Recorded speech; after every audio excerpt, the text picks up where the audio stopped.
नमस्कार, राज की बात में आपका स्वागत है। कांग्रेस और राहुल गांधी इतने पैतरे चल रहे हैं हर जगह पर, जिसके कारण विपक्ष यानी कि इंडी अलायंस के उनके सहयोगी पार्टियां आजकल कांग्रेस से क्या राहुल गांधी से नाराज नहीं है, बल्कि अब दुश्मनी जैसी हो गई है स्थिति, और जिसके कारण लोकसभा का समीकरण बदल रहा है। राहुल गांधी ने सोचा चालाकी कर लेते हैं, 2029 की तैयारी कर लेते हैं, हर जगह पर अपने पैतरे चलेंगे और उसके कारण कांग्रेस अकेले सबसे मजबूत यानी कि 150 सांसदों वाली पार्टी इसे बना लेंगे। लेकिन ये पैतरे राहुल गांधी और उनकी टीम चल रहे थे, तो दूसरी तरफ विद्रोह की आग ऐसी भभकी कि तमिलनाडु से लेकर केरल और इधर पश्चिम बंगाल से लेकर बिहार तक हर जगह पर इंडी अलायंस के पार्टनर अब कांग्रेस की चालाकियों का जवाब देने में लगे हुए हैं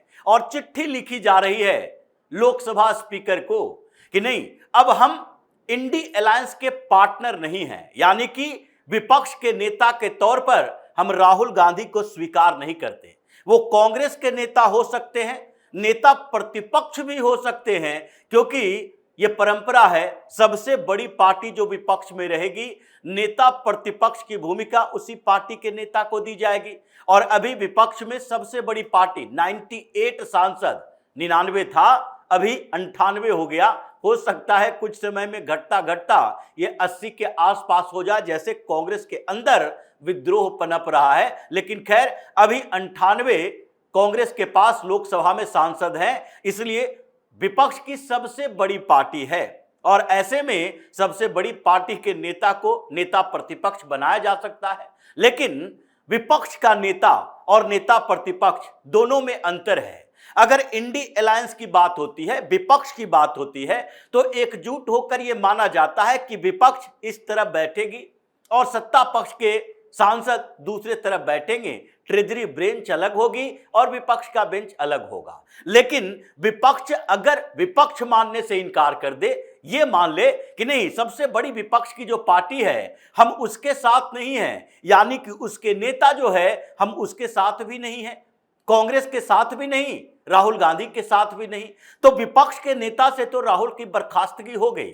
उसे हटा दिया गया कि ये विपक्ष के नेता नहीं है बल्कि नेता प्रतिपक्ष है, संवैधानिक पद है, इसलिए नेता प्रतिपक्ष की भूमिका में राहुल गांधी अभी रहेंगे। और अगर सदन में कोई चर्चा होगी तो विपक्ष के खेमे की तरफ से यानी एकजुट होकर यह नहीं कहा जाएगा कि विपक्ष में 234 सांसद है, कांग्रेस के 98 हैं, और उस विषय पर चर्चा के लिए कांग्रेस सहित पूरे विपक्ष को, यानी जो सत्ता के साथ नहीं है, एनडीए का पार्टनर नहीं है, उन सब पार्टियों को विपक्ष की भूमिका में रखा जाए, क्योंकि ये लोग मुद्दा आधारित समर्थन देने वाली पार्टियां भी हैं। ये विपक्ष के खेमे में राहुल गांधी के इर्द गिर्द रहना नहीं चाहते हैं। तो ऐसे में ये जो रो का बंटवारा हुआ, यानी कि संसद के अंदर, लोकसभा के अंदर पहली कतार में, दूसरी कतार में, तीसरी कतार में कितने लोगों को और किस पार्टी के लोगों को जगह दी जाएगी। दूसरी तरफ जो संसदीय समितियां हैं, उन समितियों में कांग्रेस को और दूसरी पार्टियों को जो विपक्ष में बैठी है उसका कितना प्रेशर रहता है, दबाव रहता है, उसे कितनी जगह दी जाएगी, कितनी कमेटियों की अध्यक्षता दी जाएगी, ये निर्भर करता है कि विपक्ष एकमुश्त होकर किस पार्टी के साथ खड़ी है। लेकिन यहां राहुल गांधी की स्थिति तो बिगड़ रही है। 234 लोकसभा में विपक्ष में सांसद हैं इंडी अलायंस में, और 234 सांसद अब है नहीं, बिखर चुके हैं। 121 सांसद लोकसभा में जो विपक्ष में बैठा हुआ होता था, अब एक थर्ड फ्रंट की तैयारी में लग चुका है, और कुछ पार्टियों ने लोकसभा स्पीकर को लेटर भी दे दिया है कि नहीं, अब हमें कांग्रेस के साथ नहीं रहना है। और इसमें शुरुआत कहां से हुई? शुरुआत तमिलनाडु से हुई, क्योंकि राहुल गांधी ने तमिलनाडु में ही सबसे बड़ा विपक्ष के अंदर जो उनके पार्टनर थे उसके साथ धोखेबाजी की, और उसकी गूंज बिहार से लेकर बंगाल तक सुनाई पड़ी। बंगाल में गठबंधन सहयोगी नहीं होने के कारण चुनाव अलग अलग लड़ा जा सकता है। ये टीएमसी और कांग्रेस के बीच कोई गठबंधन नहीं था। जिस तरीके से ममता बनर्जी भी गठबंधन नहीं की थी पिछले चुनाव में, विधानसभा चुनाव में, उसी तरीके से इन लोगों के बीच गठबंधन नहीं थी, तो फिर दोनों पार्टियां अलग अलग चुनाव लड़ी। लेकिन ममता बनर्जी इस बात से नाराज तो हैं कि हम कांग्रेस का साथ क्यों दें, लोकसभा में कांग्रेस का साथ क्यों दें, क्यों उसके पीछे पीछे हम लोकसभा में चलें, जबकि स्टेट असेंबली के इलेक्शन में कांग्रेस किसी तरीके से कॉम्प्रोमाइज करने के लिए तैयार नहीं है।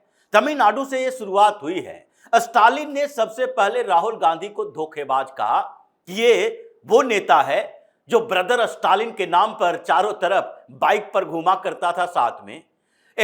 इस इंडी अलायंस के पार्टनर होने के कारण, और दिल्ली में कांग्रेस विपक्ष की सबसे बड़ी पार्टी है, राष्ट्रीय पार्टी है, इसके कारण हम इतने सालों तक कंप्रोमाइज करते रहे। पिछले दिनों राज्यसभा के चुनाव में कांग्रेस की औकात नहीं थी कि एक राज्यसभा सांसद तमिलनाडु से लेकर आए, लेकिन उस समय कांग्रेस ने क्या सेटिंग की, स्टालिन से रिक्वेस्ट किया, राहुल गांधी ने खुद रिक्वेस्ट किया कि देखिए अगर ऐसी स्थिति आ जाएगी तो राज्यसभा के अंदर कांग्रेस के सांसदों की संख्या 28 जो है वो धीरे धीरे घसक के और खिसकती जाएगी और 24 के आसपास रह जाएगी।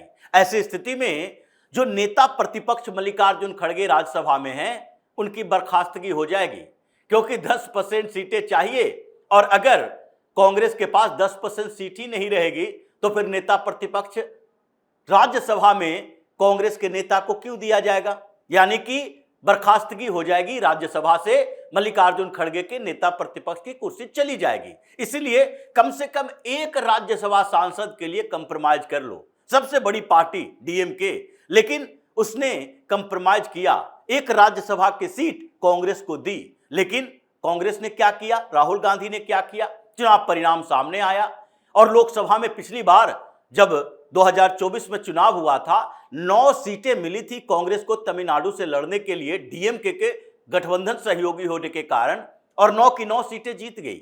यह 100% परफॉर्मेंस किसी भी स्टेट में कांग्रेस के लिए संभव नहीं था। 100% परफॉर्मेंस उसी लेवल पर कांग्रेस के लिए होता है जहां 100% हार की बात होती है, यानी मध्य प्रदेश में 0, उत्तराखंड में 0, 100% हार गई सीटें। यही नहीं, हिमाचल प्रदेश में 0। इन जगहों पर जो 0 का आंकड़ा होता है कांग्रेस के लिए वही 100% परफॉर्मेंस होता है कि 100% सीटें हार गई है। जीत 100% तो किसी भी स्टेट में संभव ही नहीं है। कहीं भी चुनाव के आंकड़े देख लीजिए, ये स्ट्राइक रेट कांग्रेस का रहा ही नहीं है। लेकिन तमिलनाडु में 9 सीटों पर चुनाव लड़ा, 9 के 9 जीत गए। 22 सीटें पर स्टालिन की पार्टी डीएमके लड़ी, 22 सीटें जीत गई। 39 में से 39 सीटें जीत गई, और ये डीएमके का ही नेतृत्व था, स्टालिन का ही था। इसलिए स्टालिन ने कहा अब राहुल गांधी के साथ नहीं, और उनके जो लोकसभा में नेता कनिमोझी, उन्होंने सीधे लेटर लिख दिया और स्पीकर को बोला हम इनके साथ नहीं बैठना चाहते हैं। बातचीत आगे चल रही है। अब जो सबसे बड़ी पार्टी कांग्रेस है, विपक्ष में second largest party Samajwadi party, Stalin के साथ आजकल समाजवादी पार्टी के मुखिया ये अखिलेश यादव का भी बहुत अच्छा बन रहा है। दोनों हाथ मिला रहे, एक दूसरे को सपोर्ट कर रहे। दोनों के बीच भी बातचीत हुई है कि जैसा मेरे साथ किया वैसा ही तुम्हारे साथ भी करेगा। आगे विधानसभा चुनाव आने वाला है, उसे पोषित करो। तुमने अपने गठबंधन में देकर 6-6 लोकसभा की सीटें उत्तर प्रदेश से दिलवा दी। यही राहुल गांधी है जो उत्तर प्रदेश में अपनी सीट अमेठी से नहीं बचा पाया और उसे 6-6 सीटें दिलवा दी, क्योंकि समाजवादी पार्टी के साथ गठबंधन। तो ये जहां पर ये कांग्रेस राहुल गांधी किसी के साथ गठबंधन करते हैं उसके वोट आधार को खींचता है, और कांग्रेस उसी से कुछ सीटें जीतकर मजबूत होती है और फिर हमें आंखें दिखाती है, जब जरूरत हो तो धोखेबाजी करके बाहर चली जाएगी। तो इसलिए विश्वसनीयता खत्म है इसकी। और ऐसी विश्वसनीयता वाली पार्टी के साथ किस बात का गठबंधन? जब हमें अपने स्टेट में सहयोग नहीं कर रहे तो दिल्ली में तुम्हें सहयोग क्यों करे? ये बातें समाजवादी पार्टी और स्टालिन के बीच, अखिलेश और स्टालिन के बीच हुई, और उसके बाद यही बात ममता बनर्जी की पार्टी, यानी कि थर्ड लार्जेस्ट पार्टी जो विपक्ष में बैठी हुई है, सेकंड 37 सीटों वाली, थर्ड 29 सीटें हैं लोकसभा में टीएमसी की। और ममता बनर्जी दिल्ली की राजनीति में सक्रिय होने वाली है, इसमें कोई दो राय नहीं है। लेकिन सक्रियता का मतलब है कि वो इंडी अलायंस में कोई भूमिका के लिए नहीं कर रही। कांग्रेस के खिलाफ, कांग्रेस और भारतीय जनता पार्टी दोनों के खिलाफ एक थर्ड मोर्चा बने, इसकी पूरी सुबुगाहट है। और ममता बनर्जी उसको लीड करेगी, थर्ड फ्रंट को। और थर्ड फ्रंट को लीड करने का मतलब है कि कांग्रेस और छोटे मोटे उसकी 2-4 सहयोगी पार्टियां जो कि इस थर्ड फ्रंट का हिस्सा नहीं हो सकती, क्योंकि ममता बनर्जी लीड करेगी तो कम्युनिस्ट पार्टी उनके साथ नहीं होंगे, क्योंकि पश्चिम बंगाल में कम्युनिस्ट पार्टियां और टीएमसी ये दोनों के बीच हंगामा चलता है। तो ऐसे स्थिति में जो थर्ड फ्रंट में ममता बनर्जी लीड करेगी, तो उसमें जो उसके अलावा अभी की स्थिति के अनुसार कांग्रेस और उसके छोटे मोटे सहयोगी पार्टियां, इन सब का आंकड़ा मिला के लोकसभा के अंदर 104-5 ही होगा, उससे ज्यादा नहीं। लेकिन थर्ड फ्रंट जो एकजुट होकर आएगा, उसके पास कम से कम 120 प्लस सांसद होंगे। दूसरी तीसरी सबसे बड़ी पार्टी के बाद, उनके बाद ये जो सबसे बड़ी पार्टी, चौथी सबसे बड़ी पार्टी डीएमके ही है, 22 लोकसभा सांसद हैं। और इनकी बातचीत अखिलेश यादव, ममता बनर्जी और स्टालिन की तो हो चुकी है। और अभी ये जो बातचीत का क्रम आगे बढ़ा, वो वाईआरएससीपी यानी कि आंध्र प्रदेश की जगन मोहन रेड्डी की पार्टी, उनके साथ भी बातचीत हुई। उद्धव ठाकरे 9 लोकसभा सीटें हैं यूबीटी की। वही एनसीपी शरद पवार की पार्टी, उनकी भी 8 लोकसभा सीटें हैं। महाराष्ट्र में भी यही चल रहा कि कांग्रेस धोखेबाज है। राज्यसभा में भी हमने सपोर्ट किया, कोई फायदा नहीं। एक एमएलसी के इलेक्शन होना था, उसमें भी इन लोगों ने पेच फंसाना शुरू कर दिया उद्धव ठाकरे की सीट पर ही। ये बड़ी अविश्वसनीय पार्टी बन गई है कांग्रेस, और राहुल गांधी के नेतृत्व पर विश्वास तो हो ही नहीं सकता, इसलिए ये लोग भी साथ आ रहे हैं। बीजू जनता दल, ये तो इन लोगों के साथ है ही। नवीन पटनायक इन्हीं के साथ खड़े हैं। तो ऐसी स्थिति में जो ये थर्ड फ्रंट बन रहा है, जिसमें से 120 प्लस यानी 121-22 सांसद हैं, इन सब ने अपने अपने लेटर तैयार कर लिए स्टालिन के साथ साथ चलने के लिए। और ये अलग अलग राज्यों में, यानी कि पश्चिम बंगाल, उड़ीसा, बिहार में राजद भी उसी खेमे में जा रहा है। राजद भी कह रहा है कांग्रेस तो बड़ा धोखेबाज पार्टी निकली, इनके ऊपर भरोसा नहीं किया जा सकता। असेंबली इलेक्शन में इसने ऐसे ही धोखा दिया और लोकसभा में ऐसे ही धोखा दिया, इसलिए राजद भी इसी खेमे में आ रही है। समाजवादी पार्टियों का समूह, ये समाजवादी पार्टियां यानी कि जो जनता पार्टी से अलग हुई, और फिर द्रविडियन पॉलिटिक्स करने वाली पार्टियां एआईडीएमके की भी साथ में है। और बात तो ये चल रही है तमिलनाडु में कि डीएमके, एआईएडीएमके और बीजेपी, ये तीनों मिलकर चुनाव लड़ सकती है 2029 में। और स्टालिन की पार्टी ने तो साफ तौर पर कह दिया, अब हम मुद्दा आधारित समर्थन देंगे। वन नेशन वन इलेक्शन का बिल आने वाला है, उस पर स्टालिन के 22 सांसद मोदी सरकार के साथ खड़े हैं। अभी जो स्थिति चल रही है, वाईएसआरसीपी देख लें, डीएमके देख लें, ममता बनर्जी की बात नहीं की जा सकती, थर्ड फ्रंट में रहेंगी, उसको नेतृत्व कर सकती हैं, लेकिन वो मोदी को समर्थन नहीं कर सकती, बीजेपी को समर्थन अभी नहीं करेगी। अभी उनके अंदर बौखलाहट है, बड़ी बौखलाहट है।